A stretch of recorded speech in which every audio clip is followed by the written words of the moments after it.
and declaring that the land that you inherited is no man's land, and that the Fulani from Mali, from Burkina Faso, are free to come.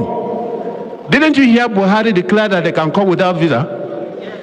That was the agenda. Come from any part of the world, you don't even need visa in Nigeria. There is land. And where is the land? The land is in the Middle Belt. That kind of wickedness has been perpetrated and is continuously being forced down your throat. So the struggle, the attacks are all intended, not just for commerce, but for you to run away from your land so that they can grab it and use it for their own good. Fulani Oshun, Fulani Ekiti, Fulani Sokoto, Fulani Katsina, Fulani Kaduna, Fulani Plateau, Fulani Benue, Fulani Taraba. Are you the only tribes in Nigeria? You are not the only tribe. There is nothing like profiling of a people. I'm a Fulani man. I'm a grandfather of 8 grandchildren. And we just have to speak the truth. The Bible says you shall know the truth, and the truth shall set you free. As long as we continue to glouse over the truth, we will never get the answer. And I want to say this to our security men: until justice is done, there will never be a solution. If you get a Fulani man that is a killer, deal with him as a killer. Hello everyone and welcome back. It is quite unfortunate that every day, there's no single day in Nigeria that you will not hear about a terrorist, bandit or no gunmen buying innocent Nigerians, and these killings keep happening like every day by day. And it seems that Nigerians are getting used to these killings, honestly, because we do not react again. It's kind of normal thing in Nigeria. Just today, according to Sahara reporters, gunmen killed 15 people in Plateau villages. Can you just imagine that? And look at another one. Panic in Zamfara state as terrorists launch back-to-back attacks, adopt residents, force villagers to flee. Like Nigeria is now a war zone. So today there was a town hall meeting where Prophet El-Buba and others speak on this insecurity, especially these killings from Fulani herdsmen and what is the agenda behind it. According to him, he said that to our security men, until justice is done, there will never be a solution.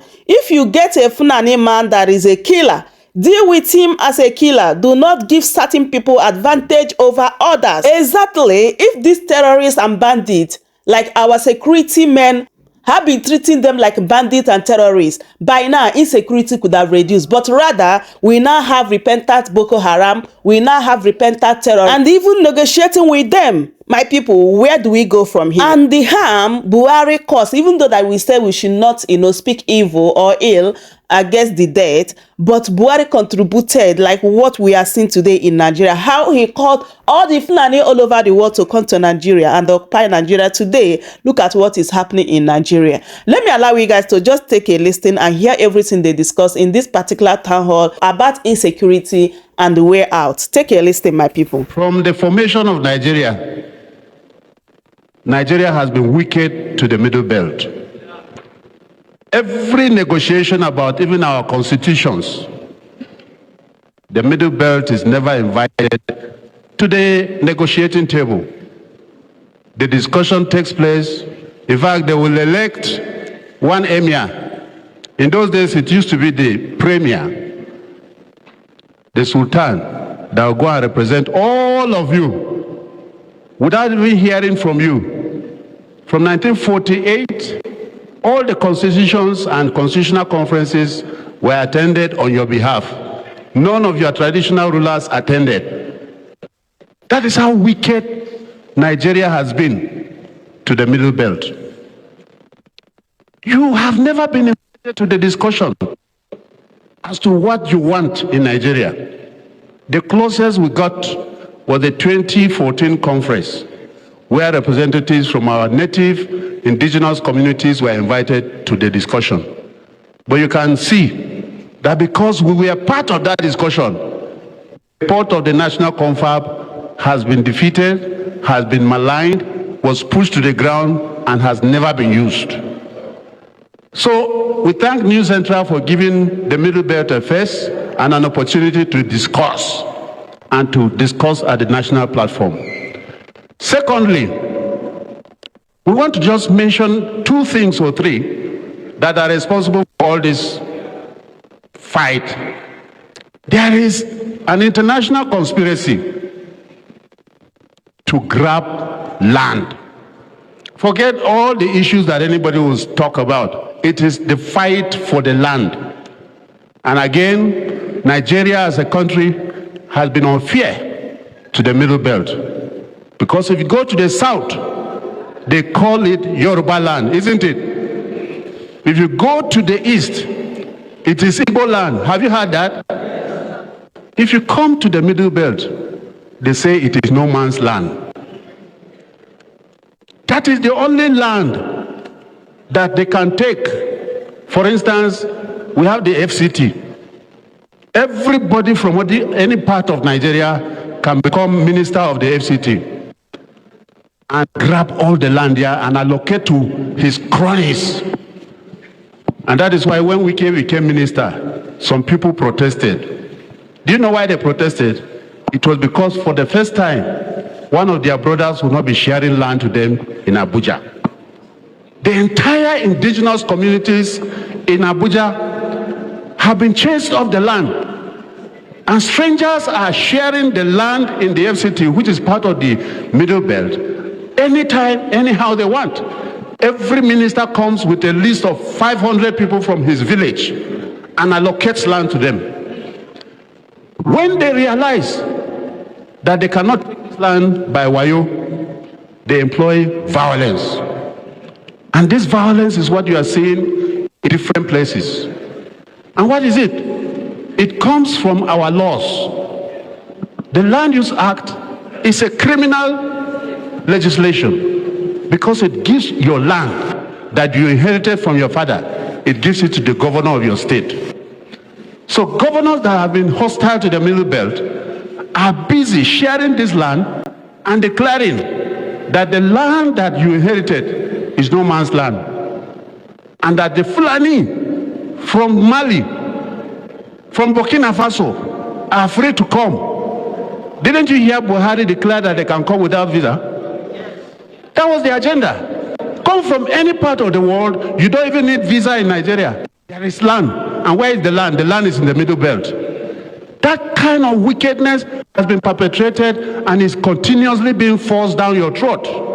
So the struggle, the attacks are all intended, not just for commerce, but for you to run away from your land so that they can grab it and use it for their own good. They don't have ancestry. Most of them don't have a place where they call their own. So they want you to run away from Bokos, run away from Mangu, run away from Bandekia, so that they can be owners of land that they did not inherit. Ladies and gentlemen, when we are talking at platforms like this, let us not run away from reality. And that's why I love what El-Buba said, that we must speak truth to ourselves. If government is serious about making sure there is peace, the issue of land ownership must be addressed. There is no way the governor of my state, for instance, will have peace when he says that every land belongs to him, and he allows every itinerant person to walk into any piece of land and settle there without talking to the original owner, without having even a minor discussion. He settles there. And that is why all the forests in the Plateau, in Benue, in Kaduna State, in Niger, the forests are being occupied by strange elements, some of them from foreign countries, and they use force to dislodge the original owners, all because our government has said it is legal for them to look for any land anywhere and settle, because the land, they say, belongs to government. And this is a lie. Land has ownership. Every piece of land on the surface of the earth belongs to somebody. And if you want to use that land, ask the original owner, then there will be peace. Ladies and gentlemen, thank you very much. Thank you so much, Barrister. I have a lot to say, but because of our time, maybe in a minute or thereabout, I'll be done.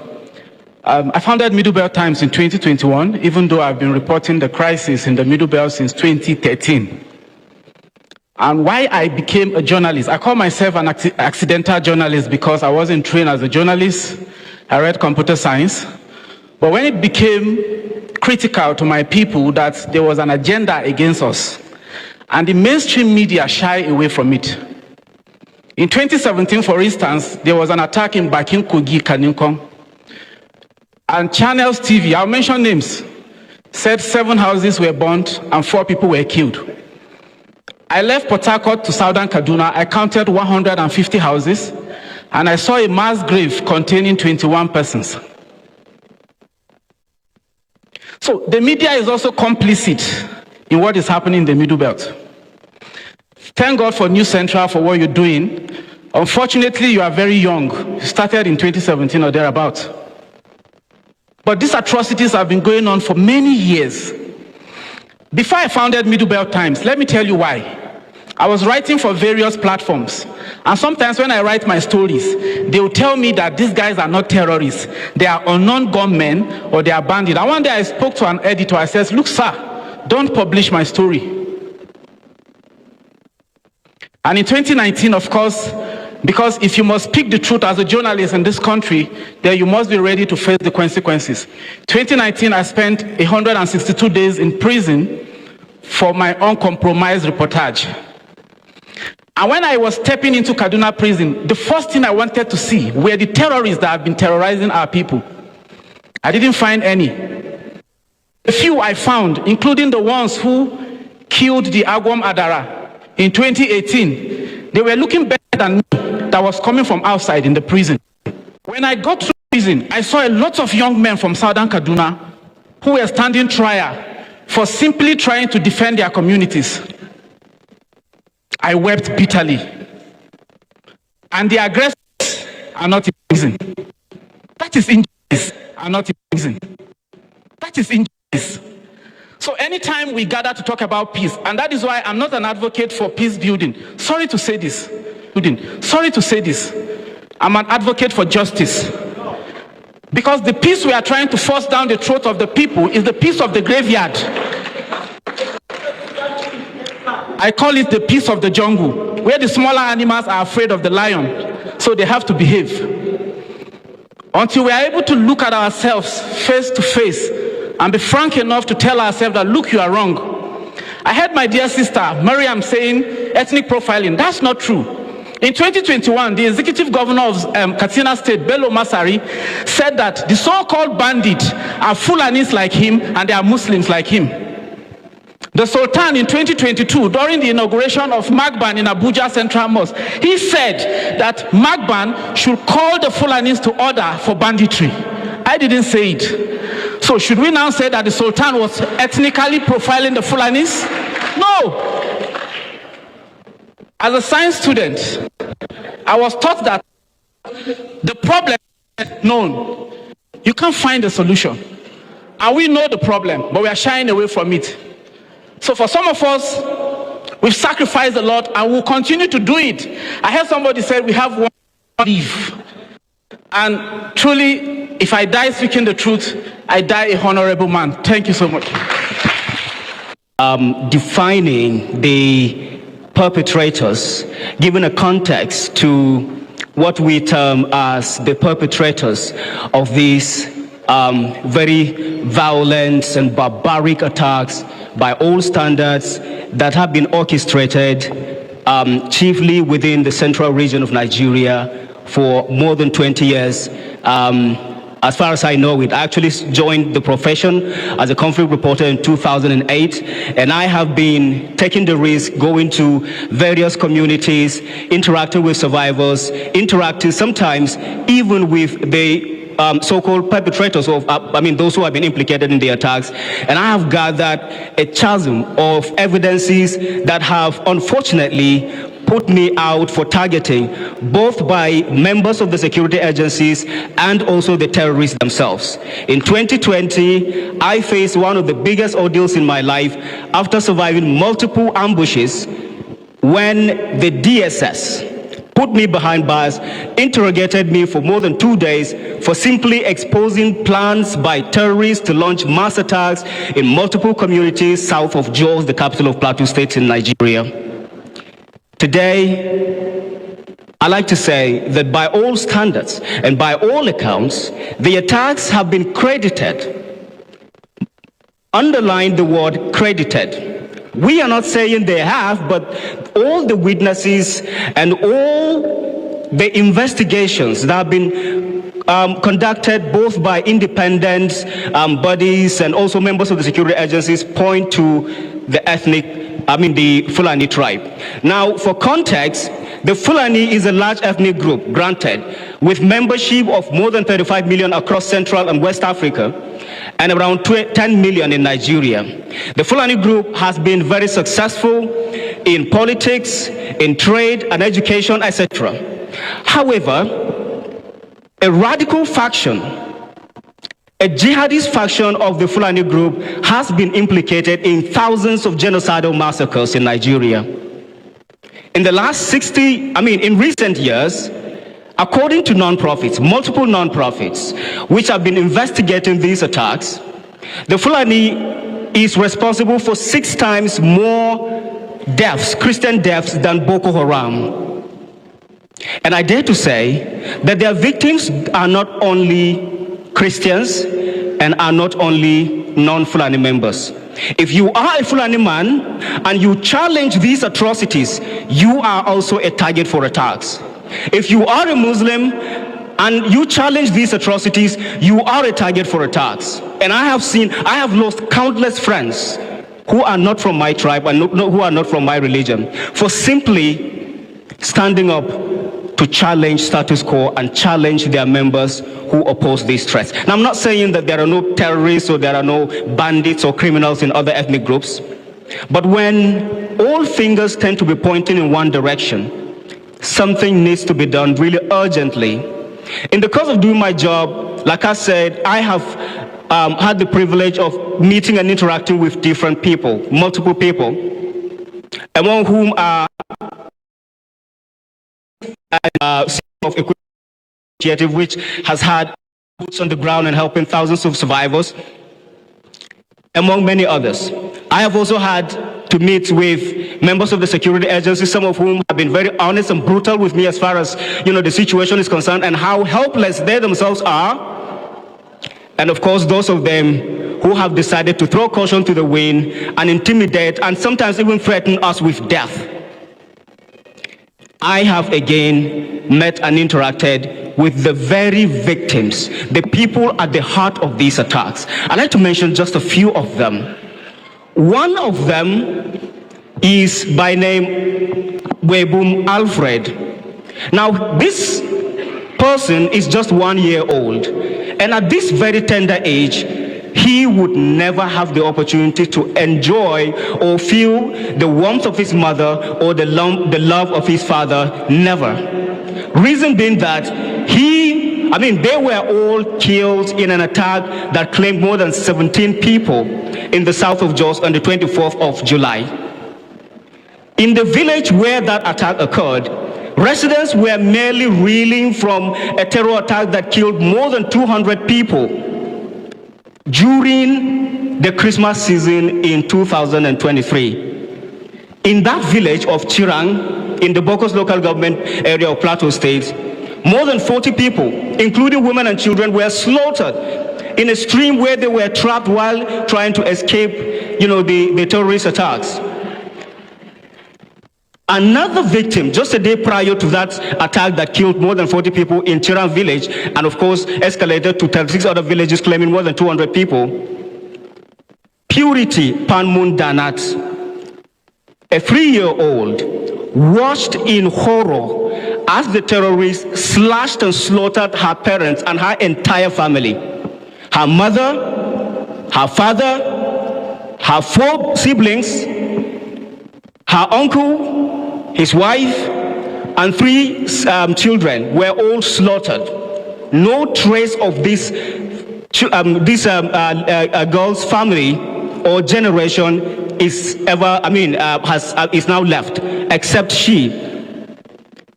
4 months prior, little precious Manny, who was just 8 months old,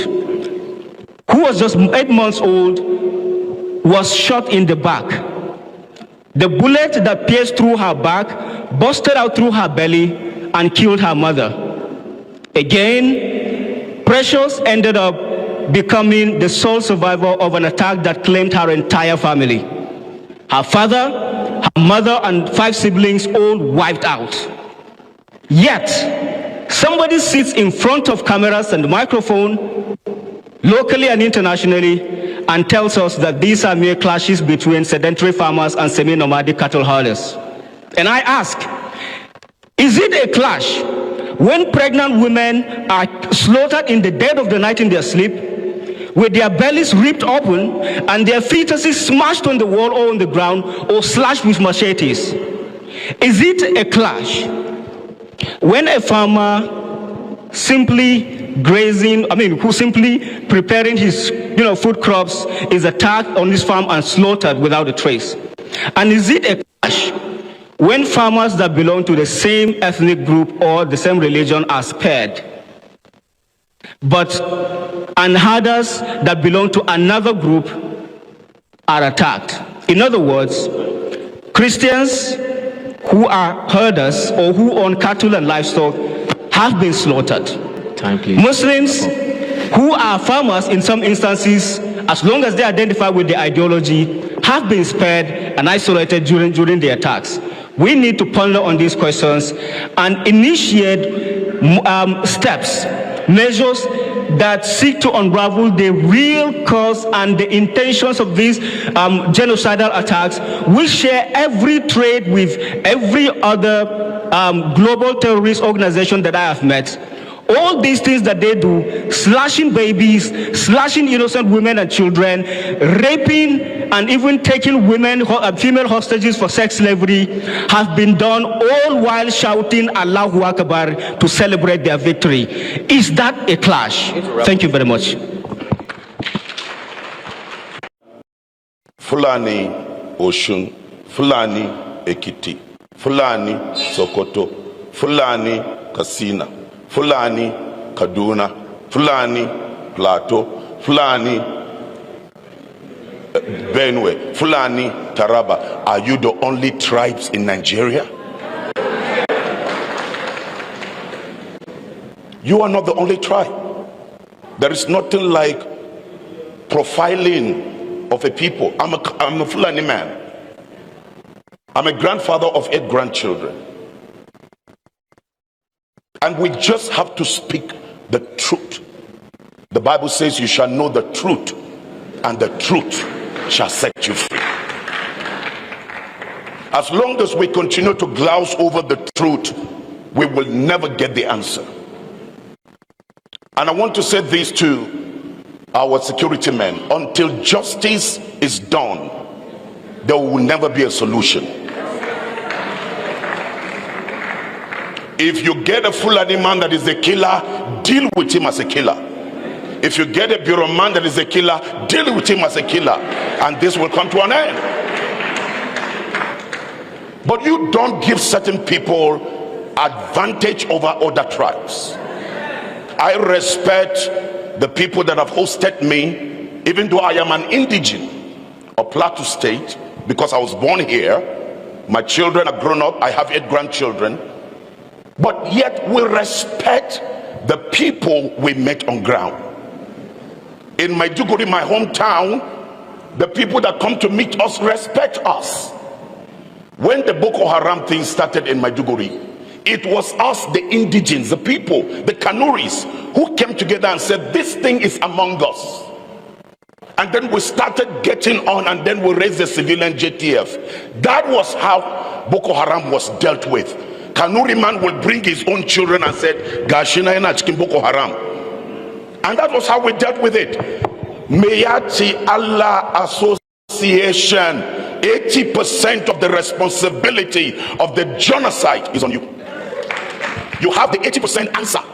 Because if today Miyetti Allah says this genocide will stop, it's not herders and farmers clashes. Intentional genocide, terrorism, and that must stop.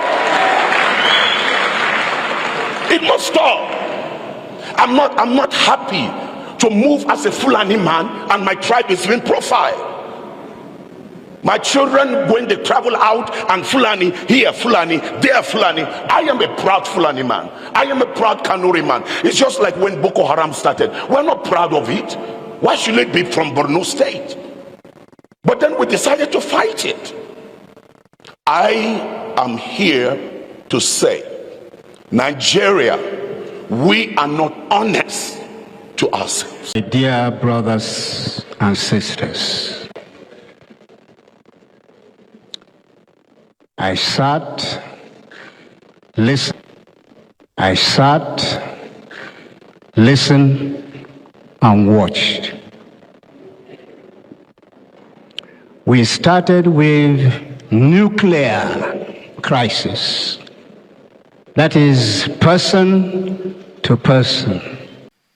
Each context has its own identity and problems.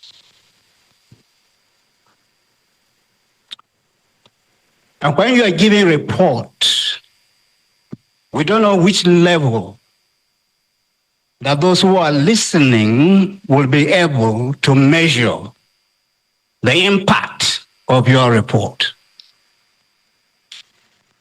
I'll put everything together. The way Nigeria was set up by the British. British used two things to set up Nigeria: structural institutions and values.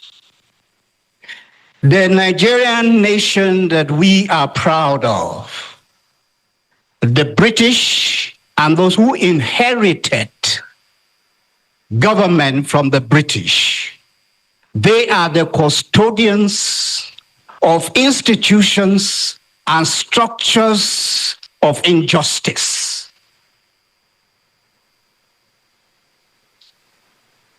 The British have created structures that hold all of us together.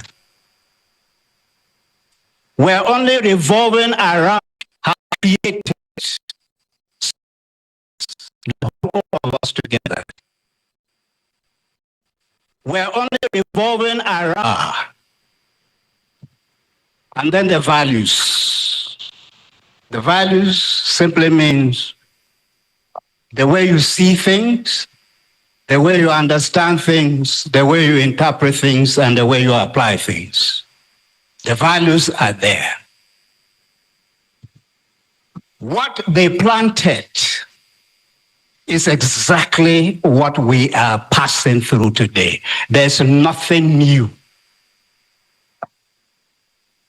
The crisis, thank you very much, New Central, I know. But since we have talked, just give me a few minutes and we'll wrap up. The crisis that we're witnessing today is not new. Over 200 years ago, the Sokoto Caliphate had its own jihadists. They came to the Middle Belt areas to do three things: slave raiding, slave trade, and then slavery, servitude. That's what they did over 200 years ago. The same thing the Kanuri do exist. So there is a very strong geographical and historical correlation between what the Sokoto Caliphate jihadists did in the Middle Belt is exactly the same thing that the Fulani headsmen, Fulani militias are doing in the Middle Belt. No difference. The same thing what is going on in the Northeast, Boko Haram. That was exactly what happened to the southern parts of Northeast. So what is new? What is new? There's nothing new. Do you know the problem? The problem is not Nigerian people. The problem is not Hausa, Fulani, Kanuri, Gwari, and so on and so forth. They are not the problem. The problem is the structures of injustice that have been created. The Nigerian politicians are still using them today. The values. There's no time for me to break all these things open for us. But the values are clear. They are very, very clear. Now, where lies the Nigerian problem? You see, we are all part of the same thing. We are just fighting against each other. We are just picking on each other. Because the structures have forced all of us to be in a bottle. And we're in a bottle fighting each other. Sir, all that we have been talking about here, problem solving, how can you solve the problem? You cannot solve it. Government cannot solve it. Until what? Until all the structures that are creating our disunity, our fight, our quarrels, our killings, unless justice in the structures the way Nigeria has been set up, unless we correct that. And who are the people to correct it? They are the people whom you elect to create structures of justice. But are they doing it? No. Prof, we have to... So that is your problem. We have to wrap it up. You see, Prof, we have to sorry, please. No, we will close it. We will close it. We are fast spent on time. Yes, we will close it. Just 1 minute. I wish you put me a little bit earlier. Okay? Just 1 minute. You see, how rich is Nigeria? You are talking about IDPs and all. How rich is Nigerian government? How rich is Nigerian government? How rich is a state? And the IDPs have been there for years. That's where the problem is. That is where the problem is. We lack political, transforming politicians who will transform Nigeria and make Nigeria conducive and habitable for all Nigerians. That is the problem. Sorry, sir. News Central, thank you very much for inviting us for this. Thank you. Welcome to Shammercy News TV.